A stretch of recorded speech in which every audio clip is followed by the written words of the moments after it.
James Rodriguez s'engage avec Minnesota. Le meneur de jeu colombien a signé son contrat jusqu'en juin 2026, avec une option de prolongation jusqu'en décembre 2026. Une arrivée XXL en Metz, Minnesota frappe fort en attirant une star internationale au CV impressionnant. Coupe du Monde, Ligue des Champions, grand club européen, rien que ça. James ouvre un nouveau chapitre de sa carrière et la MLS continue d'attirer des noms majeurs. Dossier à suivre de très près. Et du côté madrilène, gros dossier en coulisses du côté du Real Madrid.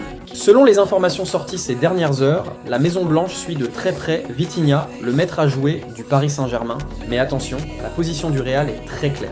À Madrid, on ne veut pas forcer les choses. Le club souhaite avant tout que Vitinha fasse le premier pas, qu'il montre publiquement et clairement son envie réelle de rejoindre le Real Madrid avant même d'ouvrir des discussions avec le PSG. Un message fort envoyé aux joueurs. Si tu veux le Real, tu dois le prouver. Car malgré cette exigence, le Real Madrid est prêt à passer à l'action. Les dirigeants madrilènes seraient disposés à dépenser plus de 100 millions d'euros pour boucler l'opération, preuve que Vitinha est considéré comme un profil prioritaire pour le futur du milieu madrilène. À seulement 25 ans, le Portugais s'est imposé comme l'un des meilleurs milieux d'Europe, indispensable au PSG par sa vision du jeu, sa justesse technique et sa capacité à dicter le tempo.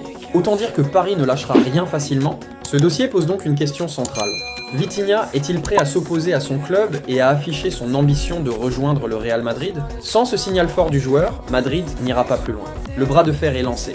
Et dans ce genre de dossier, quand le Real Madrid entre en scène, rien n'est. Et de l'autre côté, la Juventus vient de subir un gros revers judiciaire contre Cristiano Ronaldo. Le club turinois ne récupérera pas les 9,8 millions d'euros versés en 2024 aux Portugais. Ce jugement fait suite au litige lié à la réduction salariale durant la période Covid. À l'époque, la Juve affirmait que les joueurs avaient accepté de renoncer à une partie de leur salaire, mais Ronaldo, lui, réclamait près de 20 millions d'euros de salaire impayé pour sa période au club avant son départ en 2021. La justice a finalement donné raison à CR7, estimant que les accords n'étaient pas juridiquement valables, un dossier embarrassant pour la Juventus qui ternit encore un peu plus l'image de sa gestion récente. Pendant ce temps, Cristiano Ronaldo sort vainqueur, même loin des terrains. Que pensez-vous de cela? Dites-nous dans le commentaire. Et maintenant à Barcelone, selon Sport, le FC Barcelone s'apprête à frapper un énorme coup sur le marché des transferts. Selon Sport, le club catalan a pris une décision ferme, activer la clause libératoire de Marcus Rashford, fixée à 30 millions d'euros. Pas un euro de plus, pas un euro de moins. Du côté de Manchester United, le message est clair et sans appel. Aucune négociation ne sera possible. Les Red Devils refusent catégoriquement de revoir le prix à la baisse.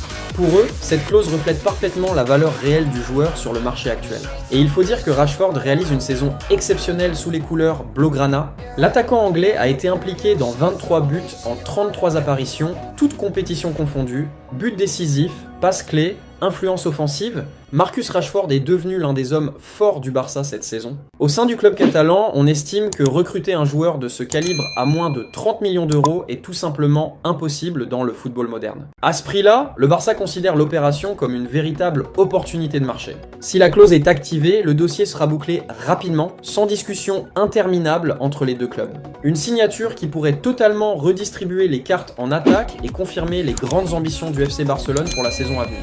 Et maintenant, en Angleterre, Manchester United veut frapper fort. Alors que Marcus Rashford semble sur le point de rejoindre définitivement le FC Barcelone, Manchester United se met déjà en quête de son successeur. Et le nom qui circule en tête de liste est Yann Diomande, l'attaquant du RB Leipzig. Le club anglais serait prêt à dépenser jusqu'à 100 millions d'euros pour s'attacher les services de ce jeune talent offensif. Cette saison, Diomande affiche déjà des stats impressionnantes, 8 buts et 6 passes décisives en seulement 21 matchs. Un rendement qui confirme son statut comme l'un des attaquants les plus prometteurs d'Europe. Manchester United espère ainsi compenser le départ de Rashford avec un joueur capable d'apporter vitesse, puissance et efficacité devant le but. Les négociations pourraient s'accélérer dans les prochaines semaines et les Red Devils semblent prêts à casser leur tirelire pour s'assurer ce transfert. Restez connectés car si ce dossier se concrétise, ce serait un coup énorme pour le mercato d'été de Manchester United. Que pensez-vous de cela? Dites-nous dans le commentaire.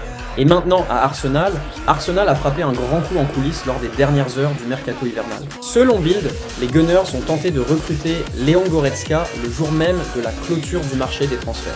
Le club londonien a transmis une offre de dernière minute au Bayern Munich, preuve d'une vraie volonté de renforcer son milieu de terrain avec un joueur d'expérience internationale, capable d'apporter impact physique, projection et leadership. Mais le Bayern Munich a dit non, les dirigeants bavarois ont choisi de refuser l'offre d'Arsenal, préférant préférant conserver Goretzka jusqu'à la fin de la saison, malgré une situation contractuelle très particulière.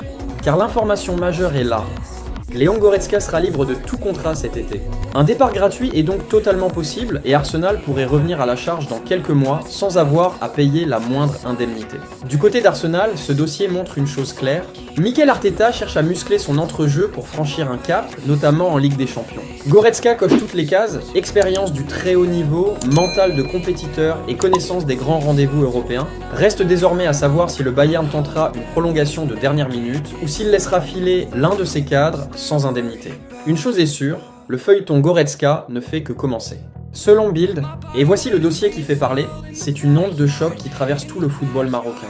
Abattu après la défaite en finale de la CAN face au Sénégal, Walid Regragui a proposé sa démission de son poste de sélectionneur. Une décision lourde, chargée d'émotions, qui montre à quel point l'homme est touché par cet échec. Mais l'histoire ne s'arrête pas là. Car selon JFM, la FRMF n'a pas accepté cette démission. La Fédération marocaine de football souhaite maintenir Regragui en poste, convaincu qu'il reste l'homme de la situation, malgré la douleur et la déception. Et le timing est crucial. La Coupe du Monde débute dans seulement 4 mois. Changer de sélectionneur maintenant serait un énorme risque pour le Maroc, demi-finaliste historique du dernier mondial. Walid Regragui, symbole de fierté nationale, est aujourd'hui à un tournant décisif de sa carrière. Entre remise en question personnelle et soutien institutionnel, le destin des Lions de l'Atlas est suspendu à une décision. Et maintenant en Italie, Weston McKennie au cœur des rumeurs. L'Inter Milan serait chaud sur Weston McKennie. Le milieu américain, qui sera libre de tout contrat cet été, attire l'attention de plusieurs clubs européens. Selon nos sources, les Nerazzurri ont déjà pris des renseignements pour un transfert gratuit, histoire de préparer le terrain avant la grande bataille estivale. Mais l'Inter n'est pas seul. Plusieurs clubs suivent de près la situation de McKennie, prêt à sauter sur l'opportunité de récupérer un joueur expérimenté, capable de dynamiter le milieu d'un club de Ligue des Champions. Du côté de la Juventus, les discussions continuent pour prolonger le contrat de leurs joueurs. Les Bianconeri ne veulent pas se retrouver les mains vides et pourraient tenter un dernier gros coup pour convaincre McKennie de rester. Le suspense est total, restera-t-il à Turin ou partira-t-il vers de nouvelles aventures en Italie ou ailleurs? Ce dossier pourrait bien devenir l'un des feuilletons les plus suivis du mercato estival, et une chose est sûre. Toutes les options restent ouvertes pour ce joueur qui peut faire basculer le milieu d'un club à lui tout seul. Alors, Inter Milan, Juventus ou surprise d'un autre club? On suivra ça de près cet été. Que pensez-vous de cela? Dites-nous dans le commentaire. Et de l'autre côté, gros dossier mercato du côté de Madrid. Selon Defensa Central, Sandro Tonali se serait proposé au Real Madrid en vue du mercato estival. Le milieu italien de Newcastle, ancien joueur de l'AC Milan, chercherait un nouveau défi au très haut niveau après une période compliquée en Angleterre. Mais du côté de la Maison Blanche, que pensez-vous de cela? Dites-nous dans le commentaire. Et c'est tout pour aujourd'hui, n'oubliez pas de vous abonner et d'activer la cloche de notification pour ne rien rater de nos prochaines vidéos. Bye bye bye.